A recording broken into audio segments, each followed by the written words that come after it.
Call the honourable member for Bruce. Madam Deputy Speaker, I support the motion and am pleased to be addressing this chamber on such an important issue in advance of Anti-Poverty Week.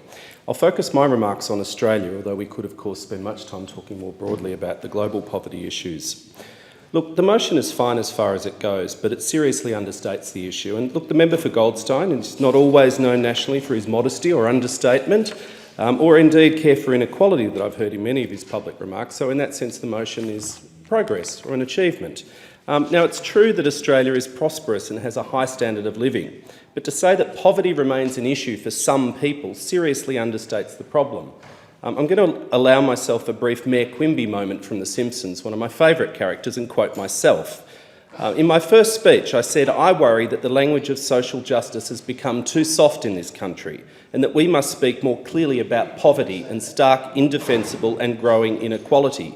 Despite 25 years of continuous economic growth, inequality in Australia is at a 75-year high and more than 2.5 million of our fellow Australians live below the poverty line. 2.5 million Australians is more than just some people. Now, I heard you quote the 2012 report, and I had a look also at the 2014 report, which regrettably showed by ACOS that in fact the percentage of Australians living in income poverty, less than half the median income, had increased from the 11.8% to 13.9%. And this also understates the issue globally to say we have low levels of poverty by international standards. If you have a look at the 2013 chart of 35 OECD countries, Australia is in fact 26th highest at 14%, well above the OECD average of 11.2%. Now, in my view, the OECD comparators are far more appropriate for a country like Australia than looking at a long list of developing countries around the world. And as the member for Kingsford Smith observed, there's disturbing evidence that child poverty mirrors broader poverty levels in Australia. The 2014 UNICEF report into child wellbeing found 13% of Australian children live in poverty.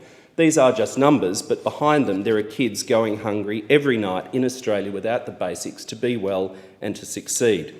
As has been said, you cannot really talk of poverty without talking about inequality, because poverty is one end of this spectrum, and albeit an arbitrary line.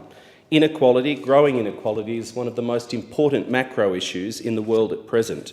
And these are not just fuzzy notions of equality or fairness. It's an economic issue because economic exclusion fuels social disharmony and alienation can lead to anger. This, of course, is recognised as a priority economic issue by those left-wing radicals at the World Bank, the Davos Forum, the IMF, the OECD, and consensus is growing that inequality has a significant negative impact on growth, and conversely, reducing inequality can enhance growth. Now, the motion does not acknowledge the impact that this government's policies are having on poverty and inequality. You can search this government's election platform on the web, and there's no mention of poverty. You hear the Prime Minister talking about it in response to a few transcripts. There's no mention of inequality that I could find. We've heard about housing affordability, which I agree is a primary driving cause of poverty. And there are so many families in Australia effectively in poverty due to housing stress. Unfortunately, the government has nothing to say on this. No minister, no plan, no certainty for the National Partnership Agreement on Homelessness, the funding for which expires next year, limping along from year to year, cut after cut. And if I had to pick one of the cruelest cuts that I've seen this Abbott-Turnbull government do, it would be to benevolent societies. Now, I understand and can buy in to some degree to a view that welfare does not solve poverty. You have to get people into employment. I accept that.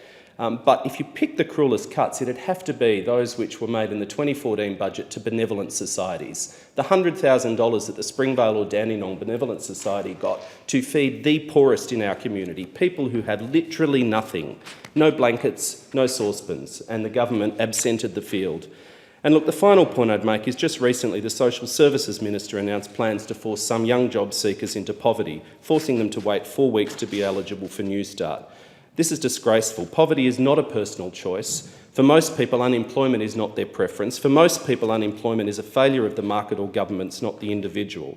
Labor does not support making life harder for those who are struggling. Living in poverty is not a crime or a sickness.